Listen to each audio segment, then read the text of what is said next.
What's up, guys? Welcome to another episode of For the Fowlers. I'm Brandon. Here we are. Man, season's done, man. 25-26 season is in the books, but sitting here the first weekend of February, hoping that all the vets that were able to get out this weekend, hopefully everyone had a lot of success. And first and foremost, appreciate all of your service, whether you're active duty, retired. We really appreciate everything that you guys do or did for us.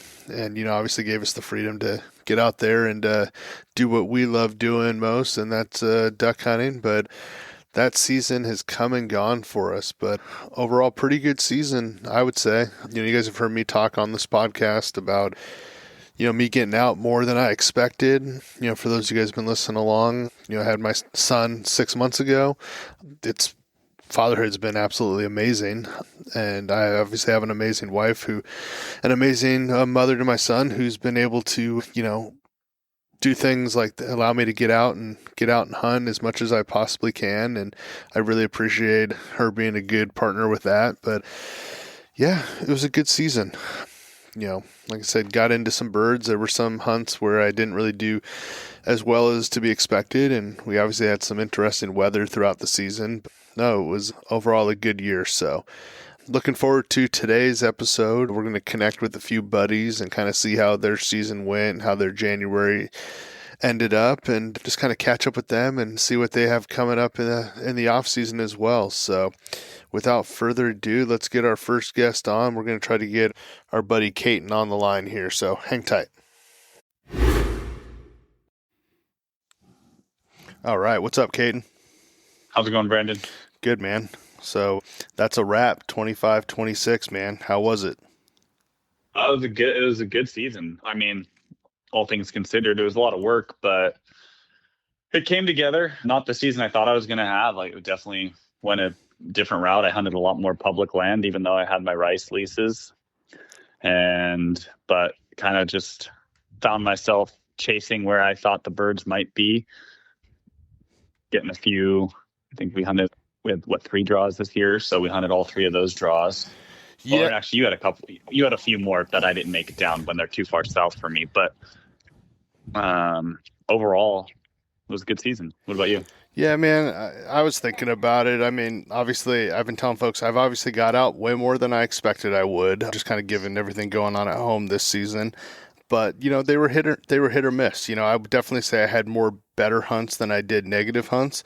I mean, there were definitely some early in the season where I was just going out, and whether it was watching the sunrise or a couple afternoons watching the sunset, but I also had some hunts where it's like I wasn't expecting it to be that much of a banger, and you just happened to be sitting on the X that day at the refuge, and, I had a couple hunts where we did better than the refuge average, right?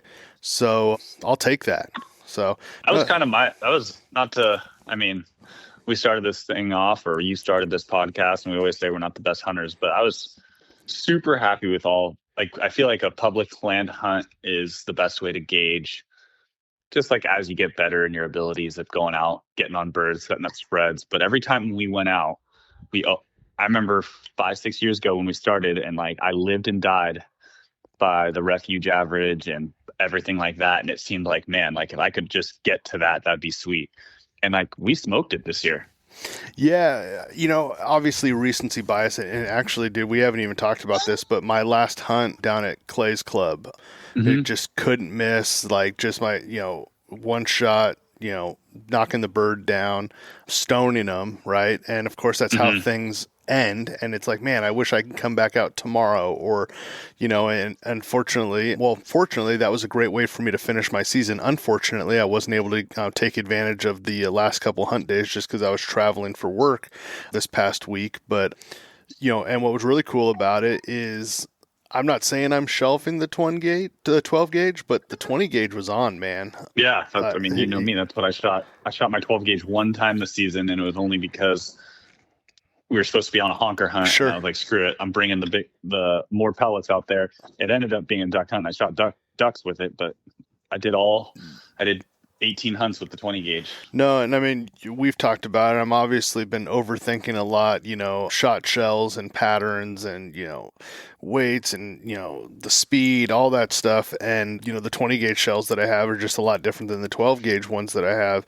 And I was actually really pleased with how it all came together. So I guess that old saying, what is it? It's always the Indian, never the arrow, or whatever it is. Yeah, that's Pete's line. Yeah. So, but no, it was good, man. So. Yeah, I mean, overall, it was a good season for me. Like I know we've talked off air a bunch about, my blinds versus, obviously I hunted public a ton this year, and I think I only got to the blind 5 or 6 times, which kind of blows my mind. But it just worked out. I looked back, I was like, because I was talking with one of the guys, and they're like, oh man, I sure hope like you didn't feel like that was a bust, like you couldn't get out more. And I was like, dude, I hunted. My goal is 20 days. That's usually about where the limit my family life can handle. There wasn't a day. I think there was maybe one day where I was like, I probably should have gone today. But like I went every day I could have. There wasn't a day where I was like, man, I wish could go hunt, but there's just nowhere to go, Yeah, and I know you find obviously time to make it out and everything, but even, with Thomas being as young as he is and Bennett is, a few months behind him, I felt like you got out, especially as busy as you are at work, you got out quite a bit, which I was surprised about. But, obviously makes things easier when you had, your couple rice blinds and whatnot. So. Yeah, no. So, I mean, I did good. I think we were talking offline. Ever since my first hunt, I've got the same Google Doc. It's just got more and more tabs for every year we hunt. Yeah. So it ended good. I was pretty happy with it. Yeah, and you took advantage of the Northeast too, which that's cool. Yeah, and that's just a labor of love. Like you can go. I know a lot of guys have talked to me about going up there, and they're like, "Dude, I'll never go back." And It's just one of those things. It's like if you don't hunt it, you don't know. I mean, I hunted Sac and Delavan for years, and I'd walk out with a goose egg, and it's like, yeah, it's because I didn't put the time in yet, and just like any other refuge. I'm starting to realize that. Short of, if the birds are there, you can still come out with a goose egg. And if the birds aren't, so if you want to put in a little extra work, that's how you get some more birds and things like that. Yeah.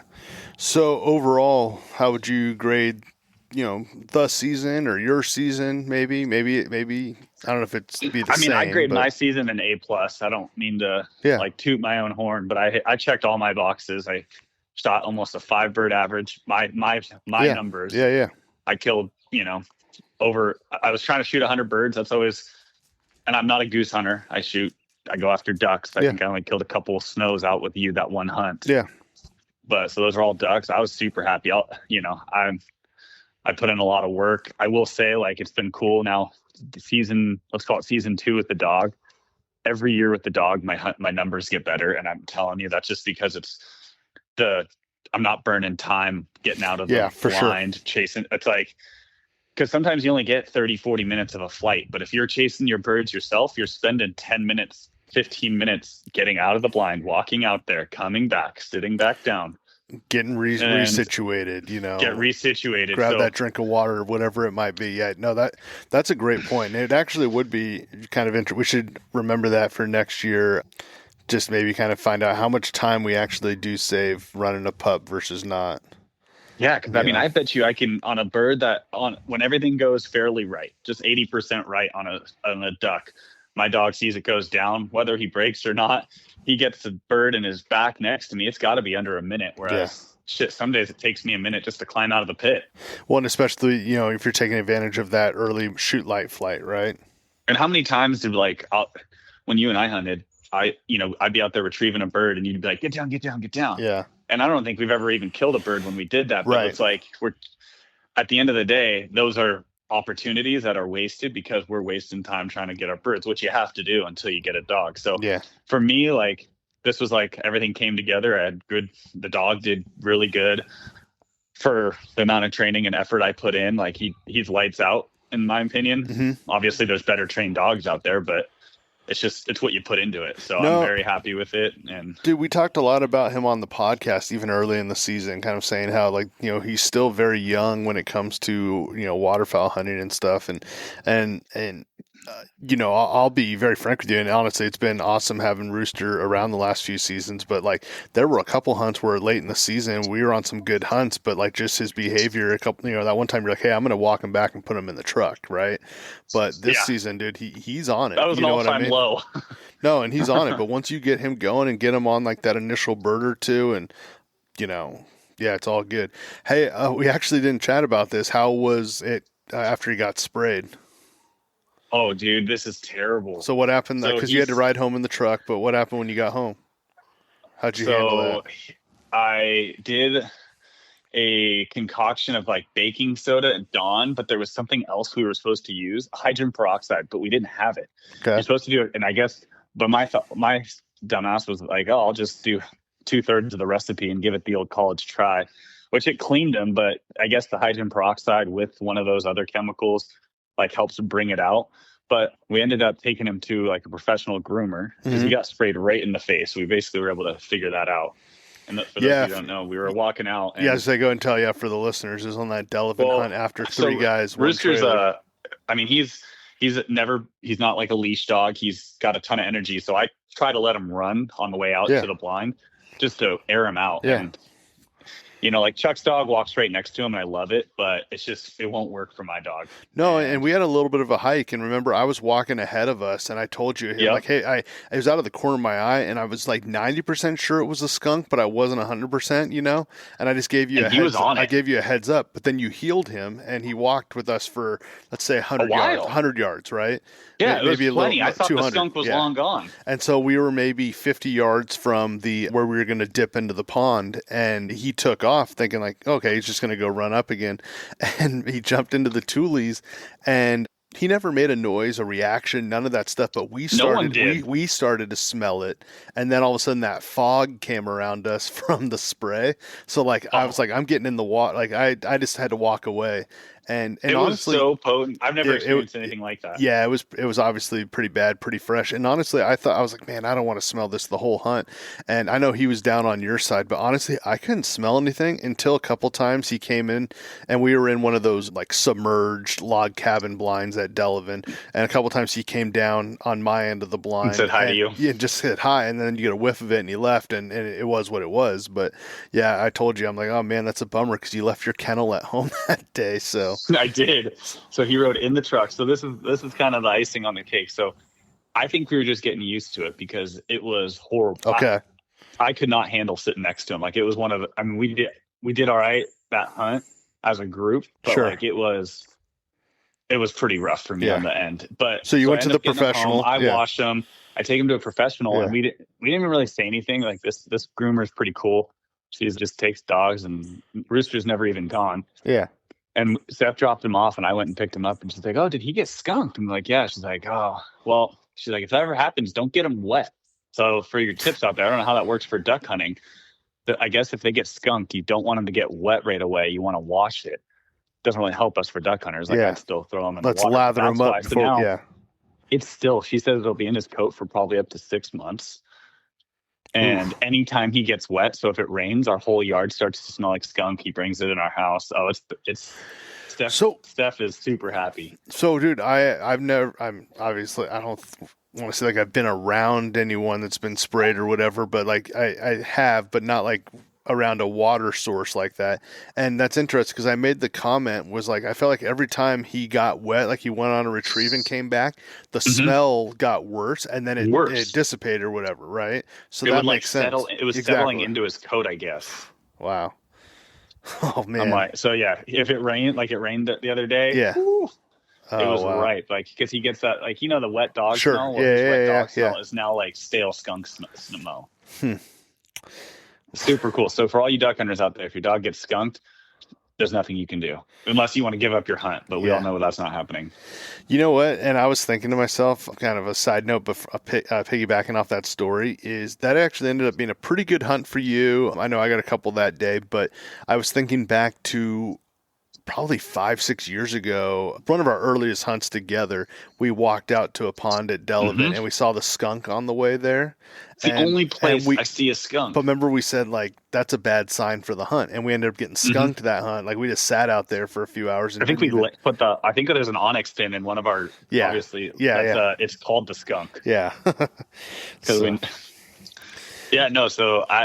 it is what it is. It's unavoidable. Obviously, like, I know guys leash their dog out there, and I've done that with you, I think, a few times. it doesn't work out for me in the long run.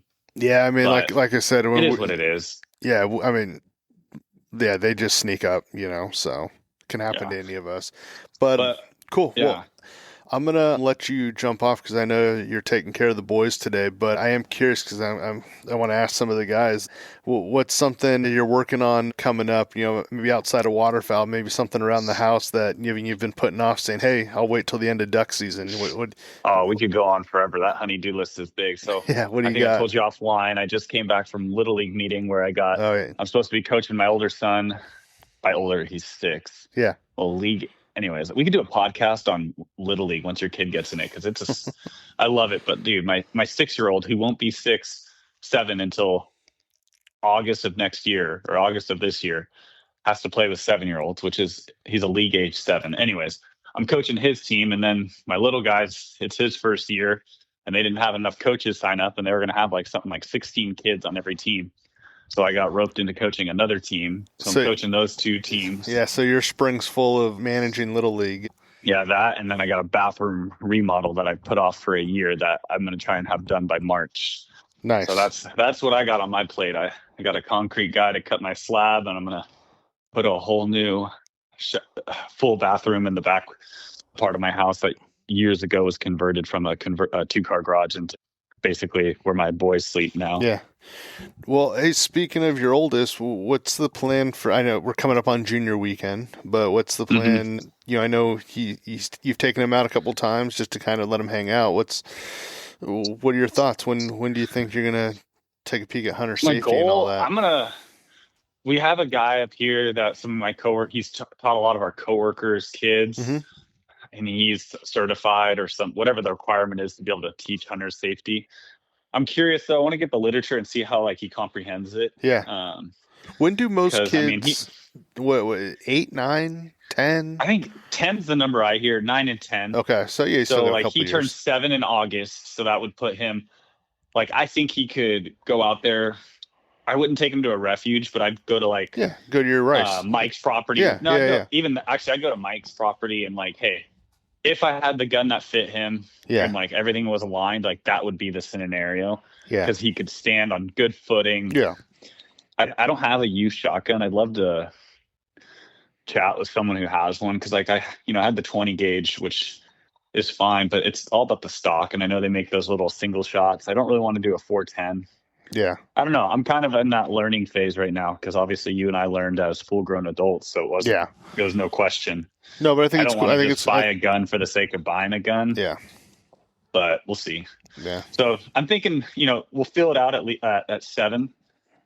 I don't plan on having him going out there trying to harvest a bird at 7, but maybe get his license and at least get it under his belt. And then because I gotta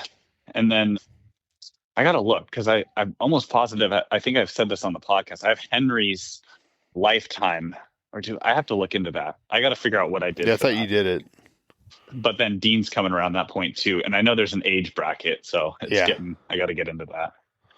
Right on. Well, before I let you go, you mentioned Mike there, and we'll give a little public pressure. I'm not sure if he listens to the podcast. I know he's checked in a couple times, but I know it's off season. We got to get Mike on here. Yeah, we do. We definitely do. I've been bugging him about it. I know he's a big so if you're Spoon listener, so I know he's probably gathered a couple of these. Yeah, so I know, Mike, if you're listening out there, Caeton and I are going to hit you up. It's coming into the off season. We just want to get you on here. So yes, sir. Cool. All right, man. Well, I'm going to let you run. Appreciate it, man, and we'll chat soon. All right. See ya. See ya. All right, guys. We got our buddy Landon Azevedo. How you doing, Landon? Good. How are you? I'm good, man. I'm good. Can't believe, man, the season's already done. Yeah, it's crazy. It seems like every year it's going a little bit quicker. It's crazy to think that I kind of started doing this at, well, I started going when I was 11 years old, but I mean, I've been doing it by myself now for pretty much 13 and 14 years. And it kind of seems like it all blends together. Like I can remember hunts and stuff from previous seasons. And when I really sit back and think about it, it's like, man, was it really that long ago already? You know what I mean? Oh, for sure, man. So, well, how did this season compare to some of those previous seasons for you?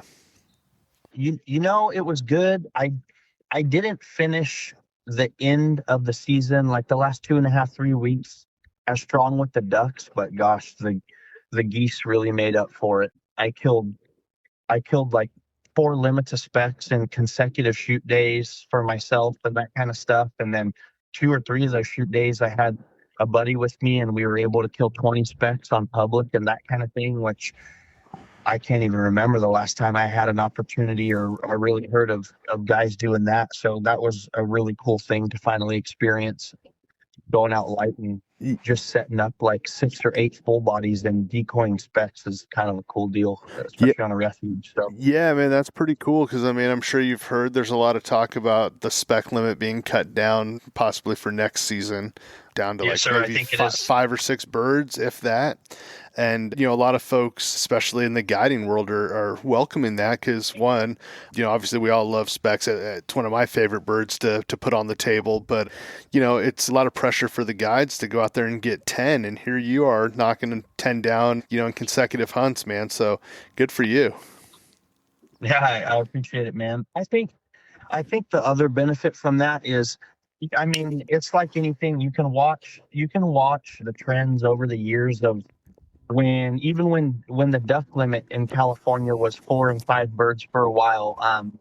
I think it really helps not educate the birds as much, because you don't have guys sitting out there for long periods of time going, well, I only need 2 more, and then that turns into another 3 or 4 hours of hunting, or even staying all day. You know what I mean? Yeah, absolutely. So I know you were saying you weren't able to either get out as much, or just the season didn't quite close out the way that you had expected. But I know I saw you a handful of times this January. We went out to the Sportsman's Expo together, so it was good seeing you there. And then saw you closing weekend out at Clay's Club. But yes, sir. Overall, like how was the January for you? January was still good. I still killed the ducks early. Yeah. The first like week and a half, I think maybe 2 weeks of January was good, and then the goose thing just gets addicting, man. Those specks and even the snows. I had a couple hunts that I got to do with a couple kids that I started taking out on the junior hunt 5 or 6 years ago, and I've gotten to watch them grow. And they said, hey, you know, we have this little club down in the South Grasslands, and there's big grinds of snows on both sides, and I think we could decoy these things in the fog. And so we went out there with a couple dozen snow full bodies and had those things doing the dance too. So that was super cool. But killing geese over water is just something that I haven't gotten to do a whole bunch. And they do it just like the mallard. So it was super cool. It was the same thing, but a little bit different, and you can kill a lot more of them. So yeah. Speaking of getting those big birds, did you take advantage of the mute swan hunts at all in January, or not yet? You know, I did not get out on any of the mute swan hunts. That hunt that I did go help with up in that Napa Sonoma area that I was telling you about. Yeah. Any of your clients do that? The clients on that deal killed a pair of them that day. They flew right out in front of us, and I mean, they were only 25, 30 yards, and I think 4 guys did their guns, and we still had to clean them up on the water. Those birds are super duper tough birds. That's crazy to just watch them eat all those pellets, and their strength is just crazy. Yeah, that's what I've heard, and I can only imagine. Or maybe you could text me on the side a picture of what they look like as far as, you know, with your clients or with you guys, because those things are huge, man. They are, and you know, it was funny. One of them was very much alive still, even after they tried to shoot him on the water and stuff. And they said, we should probably pull the boat out and go get that thing. And I said, hold on, like, let's see if the dog will catch up to him. Well, the dog finally caught up to him, but if that swan is working against your dog, like, the dog will struggle to even make it back to the boat. Like, they have no control, man. that thing was like a tugboat pulling my dog around. It was crazy. So it was funny. He was whining, trying to get back to us, and the swan was like had all kinds of resistance. And so finally, I was like, "Yeah, he's struggling, and we need to go take care of that." So yeah, it's crazy. I mean, I think they're close to 25 or 30 pounds each, which is Wow. yeah. Man, that's insane. So It is. It really was. yeah. So overall, how was the season? I know we chatted a little bit, but overall, like what compared to seasons past, what if you had to put a grade on this season for you personally, what are your thoughts? I would give this one. I would give this one probably somewhere in like the flat B to Okay. A minus range, Okay. somewhere in there. I know that's kind of Yeah. a vague deal, but it's like the weird part about this year is like, especially with the mallard thing, if you find a pile of them somewhere and you go in there and you shoot efficiently, usually you could get like, I would say at least 2 hunts out of it, but a lot of times like 3 or 4 good shoots out of it. And this year it was like you'd go in there, burn them, get done early, and then you could show up the next shoot day and things would be completely different. And it wasn't like they were just completely out of the country, but it was like they just got smart and they started using something a little bit different, like a little ways off the beaten path or just whatever. So it was kind of hard staying one step ahead this year and figuring out like what was going to fire next. Usually you can kind of figure out when these ducks start transitioning to watergrass, like what order they're going to use stuff in and that kind of thing. And this year it was kind of like hopscotch. Like they'd be in one area and then they'd leave it alone for 2 or 3 shoot days and then they'd be back in there. So it was kind of interesting. I don't think the duck numbers were really less or anything like that, but they were just a little bit more divided in where you were finding them. So Yeah, it was kind of an interesting year, and to hear you kind of say like sometimes birds were where you expected, and some days they just get up and they would leave town or whatever, and it was interesting just with the weather, the fog, the temperature, all those different things that sometimes played in our favor depending on the day, or where you were in Northern California or even throughout the state, but. You keep hearing reports of it never really froze up north. And, then the fog that we were socked in for pretty much the better part of December.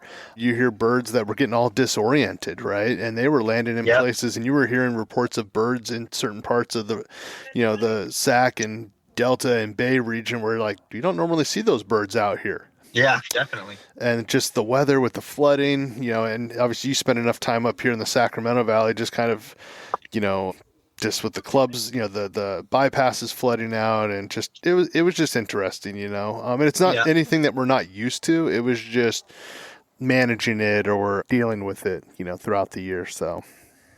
Yeah, most definitely. And then like another thing to add on to that, kind of with you talking about it not ever really getting cold enough. One of my clients that I had when I was working in Idaho was still going back there at the end of the season, and so it's a 28 gauge only club, and he asked me to borrow a gun. So he went back there for the last 2 days of the season and shot my gun and stuff. And just when he got back, I said, "Hey, like, how did it go?" And he sent me pictures, and they were just absolutely thrashing them. And he said those ducks seem fresh up there. And I mean, here we are at the end of the season. It's like they were just getting there. So yeah. Well, right on. Well, what does the off season look like for you, or the off season for me is going to consist mainly of getting this younger dog that I have now caught up and up to speed. My 8-year-old dog handles well and everything. I can send him pretty much as far as I want to, as long as he's within earshot. This younger dog doesn't take hand signals yet or any of that kind of stuff. So I'm going to really grind here in these summer months to try to get him caught up to that, so that the difference between taking my 2 dogs isn't as much as it is right now. So good for you. Are you going to be doing a lot of that yourself, or do you have someone that you work with, or a little bit of both? Yeah, I sent, well, both of these dogs, their initial training was done with Rocha retrievers. My older dog, I got to train him on Rocha's facility because I was working for Rocha during the summertime when I was home from college and stuff back in like 2018, 2019. This dog, I sent him to Rocha for his just initial gun dog training while I was in Idaho at the end of this last season. And then I got him back from Jared and got to run him this season. And I will be doing all the training from here on out myself with him. So just, going to work on that casting stuff and then doing double and triple blinds and that kind of stuff. So nice, man. Well, that's exciting, and obviously something to kind of look forward to this off season and stay somewhat connected to waterfowl for the next few months. So good for you. Yeah, man, I appreciate it. Yeah. It's always a journey seeing the little quirks and differences in these dogs. So I'm sure it'll be fun. Yeah, man. Well, I really appreciate, well, one, it was good, meeting you this season and also good catching up. And I really appreciate you coming on for the Fowlers the last few months, just kind of giving your take and, kind of letting us know how things are going in your world. But, yeah, man, I look forward to hopefully seeing you sooner than later. And yeah, appreciate everything. Absolutely, man. We'll stay connected in the off season, and I wish you the best with the podcast, and then we'll be in touch for this next year. So sounds good, man. All right, well, hang tight for a sec. Okay. See ya. All right, guys, we got Colin Osier on here. Colin, what's up, buddy? Not much, brother. How you doing? I'm doing good, man. Doing good. Colin's coming to us live from somewhere out in the middle of the Central Valley, out there on I-5. He's making his move from Southern California up here to Sacramento. So how's the drive going, man? It's bumpy and loud. I don't have Bluetooth or cruise control. Yeah, driving a U-Haul, making the trek north, man. Well, good for you, man, and happy to get you up here in Sacramento. And I know we talked about it this past year. Looking forward to getting out with you next season. Yeah, man, it's going to be good. Yeah. I'm honestly really looking forward to some turkey hunting too, man. Oh, yeah, that's going to be here before we know it too. But speaking of seasons, here we are kind of wrapping up 25, 26 waterfowl season. How was your overall season? I know we checked in every couple months or so, but how were things this past January? How'd you end up closing out? Man, it's funny. The last time we chatted, I was like, well, that was it. I wasn't going to hunt the rest of January. Yep. And I had some extra PTO that I forgot about, so I snuck out 2 more times and did really good, man.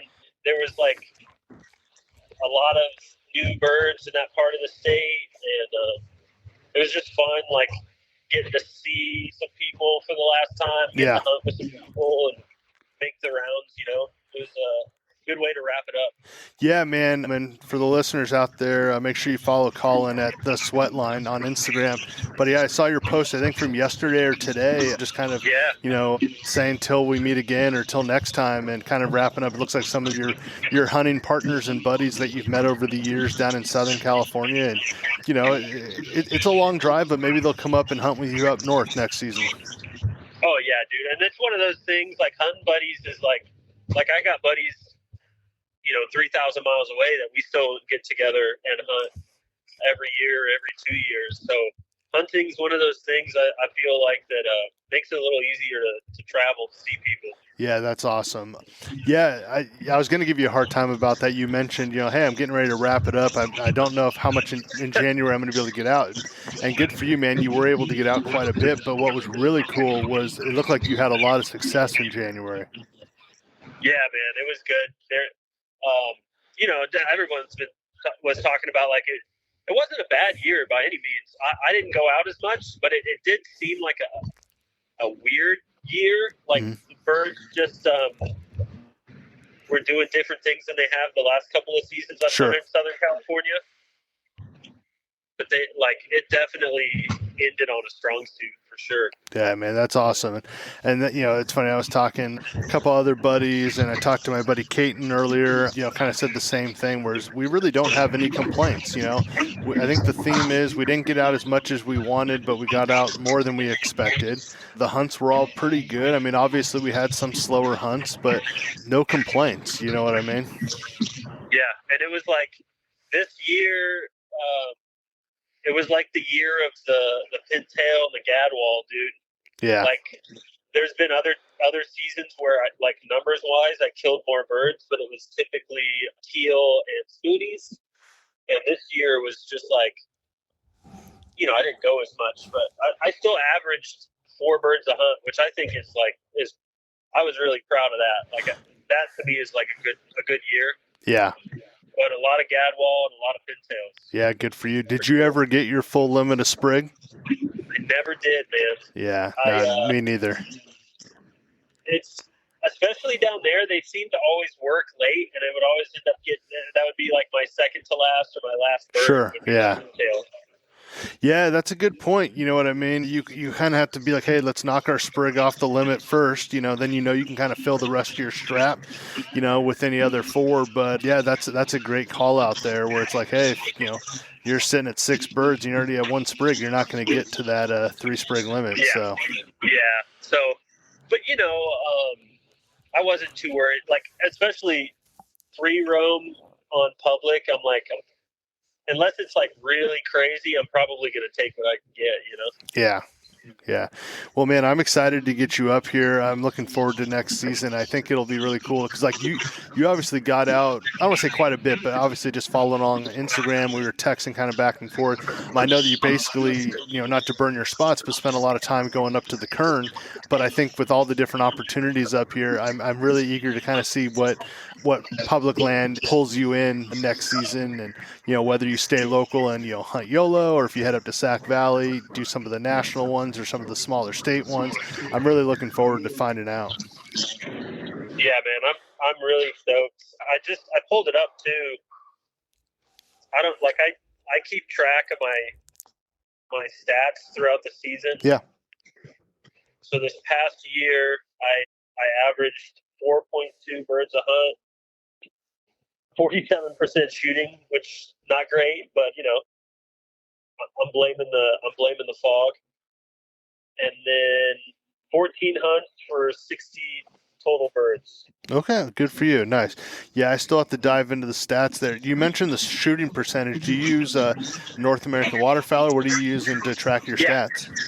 Yep, North American waterfowler. Yeah. And I think it's not much. It's a couple bucks a month. Yeah. Something like that. Yeah. And, no, I have it as well.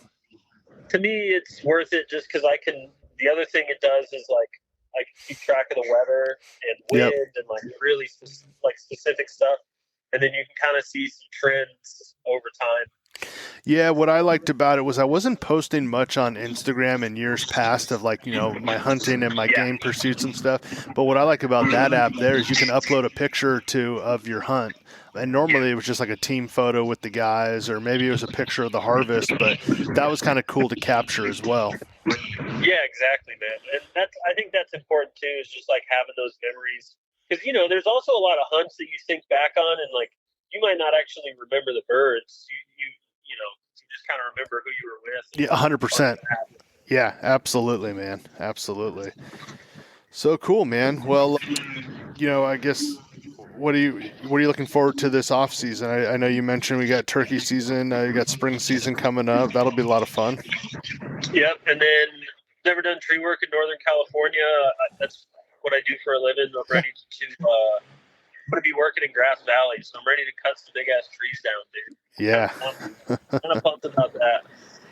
Yeah, I was going to say, once again, man, check out Colin's Instagram. He posts, some videos and reels from work. And if you're not afraid of heights or not worried about getting vertigo or whatnot, go ahead and check that out. Yeah, it'll be cool, man. I'm excited. It's something I've wanted to do since I was a kid. That's cool. Finally making it happen. That's cool. Well, what else you got coming up this off season? I know obviously you got your move, the big move up north, but just kind of getting situated in the new place. Is that kind of the plan the next few weeks? Yep, getting situated, and then start looking into like turkey season. Really want to try and do some striper fishing. Yep. Never really done much of that, so that'll be cool. And then just like ready to go do some camping.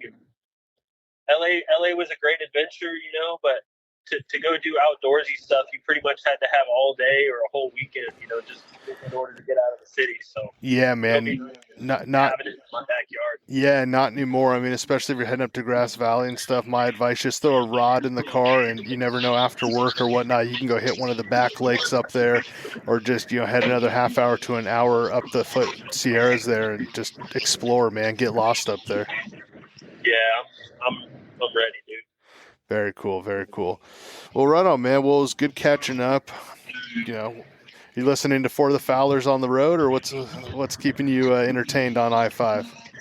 Dude, I've been listening to FM radio, brother. Oh, that's right. Yeah, you're in the U-Haul. Yeah.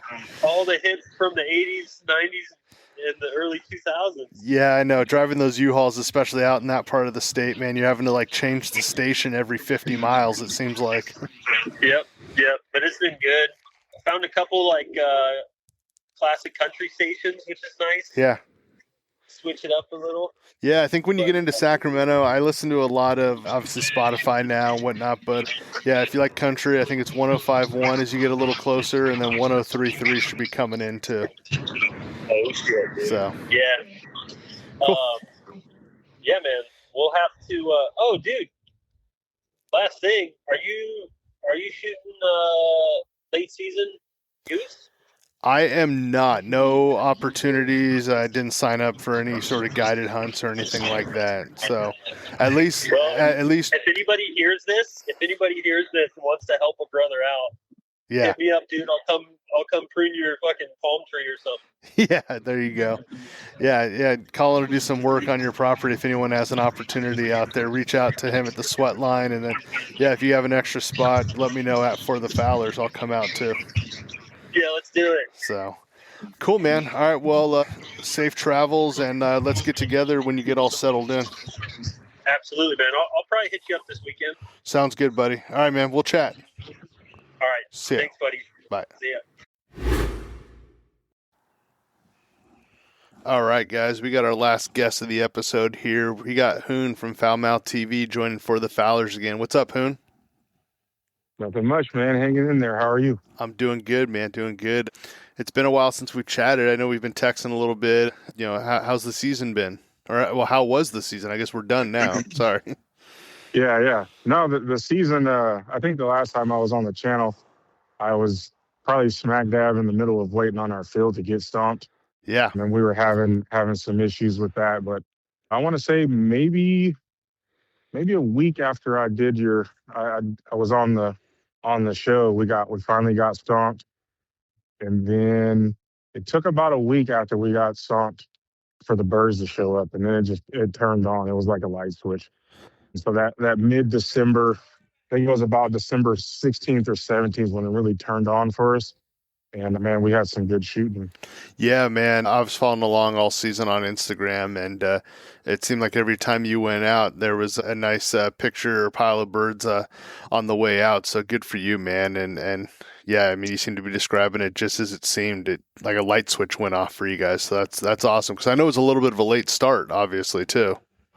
Yeah, definitely. Yeah, we were chomping at the bit, and we were hoping that the birds didn't pass us up, because it was foggy. We had that fog for, 3-4 weeks in a row. And yeah, there's a lot of things we were worried about, but ended up coming out on top. So yeah, definitely happy about that. Nice. And rest of your crew did good as well. Yeah. A lot of firsts for a lot of the guys. We had our youngest hunter, Owen. He shot his first limit. He's 12. Oh, that's awesome. He shot. What season is this for him? First season? Second? This is his second season. Okay, nice. And he got to shoot a banded pintail. Awesome. The only band out of our blind. So ended up being a stud of a pintail. I think it was about 5.5 years old. Good for him. So that went off to the taxidermist, and a couple of us just hit good amounts of limits. I think Sean led the blind with the most limits, but everybody got a chance to shoot, quite a few limits for sure.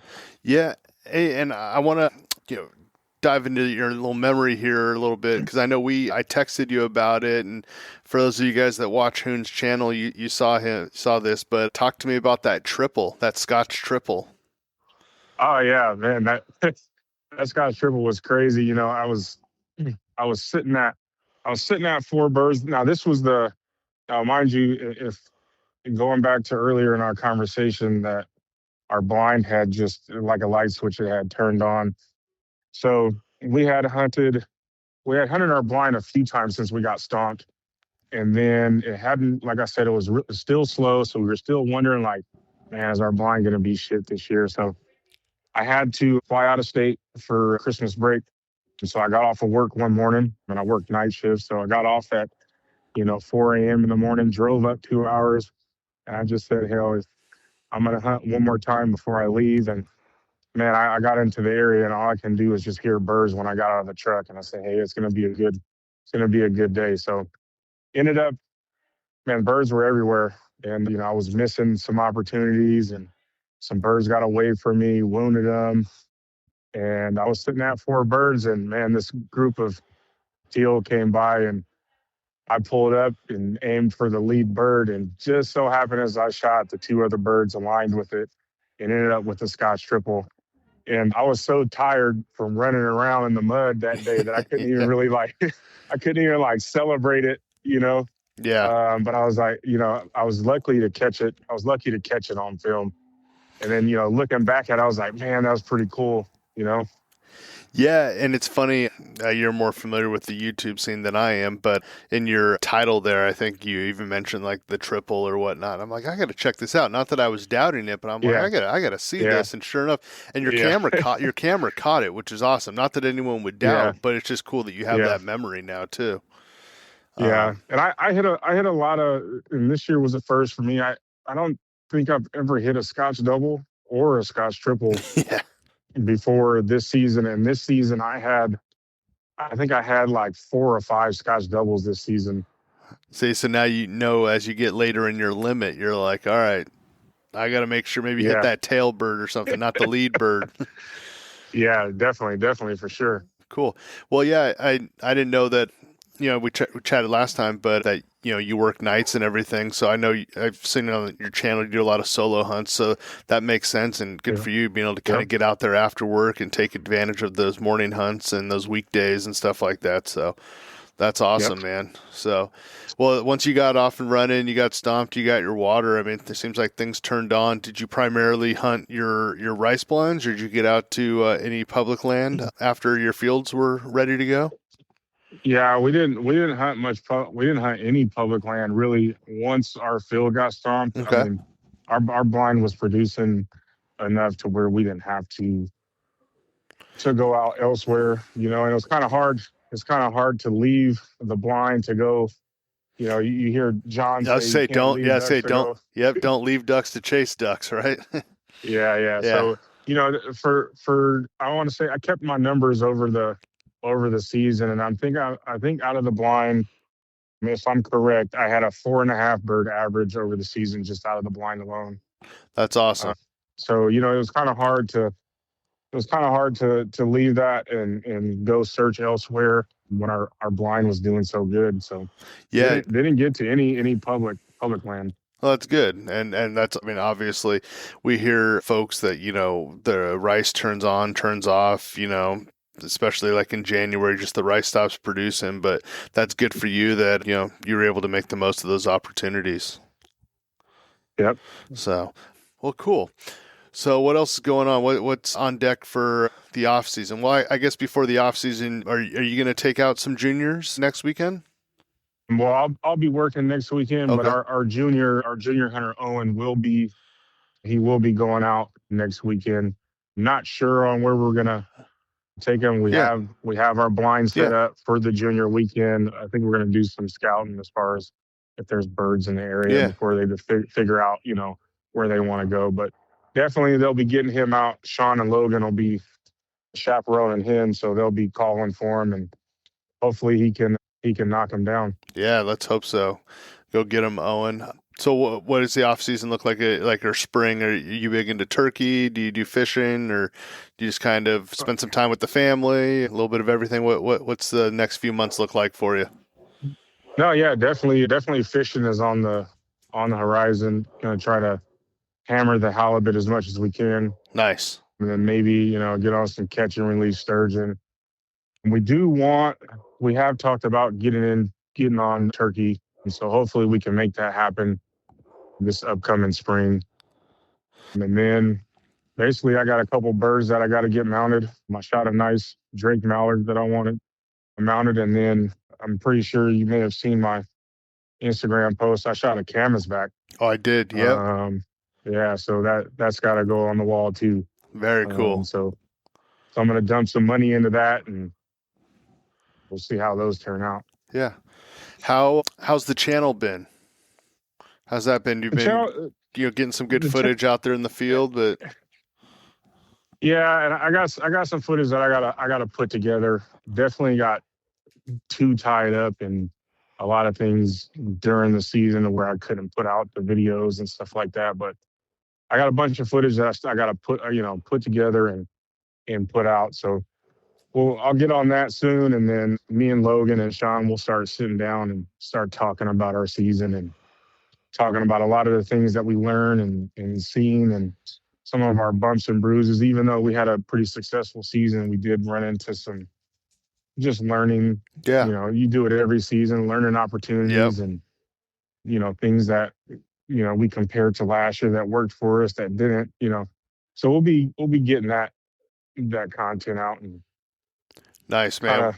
Letting people hear our learning opportunities. Yeah, for sure. And I mean, I was texting you throughout the season. Every time a video would come out, man, they're fire videos. I like them. I like the ones, obviously, like, I don't know if you call them in studio or whatnot, where you guys are sitting around the table, but then even some of your hunt videos. And I actually liked kind of your, I don't know what you call it, but the ones you were doing just kind of driving home from the blind, Those were cool too. Yeah, call them the roadcast. Yeah, the roadcast. That's what it was. Yeah. Those are cool, man. So. Yeah, I think next year I'll do a little bit more of that, especially with some of the guys in the truck. It'll be a lot. It's hard for me to just talk by myself, but when it's me and one of the other guys, we can really get the conversation flowing.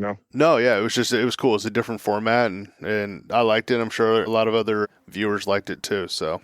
Yeah.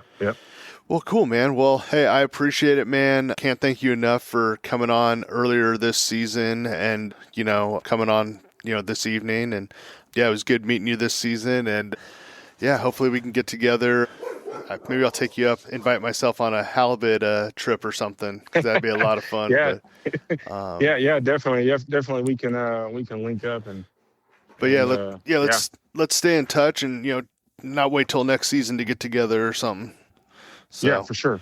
Cool. All right. Well, hang tight and we'll wrap this up. Yep. All right. See ya.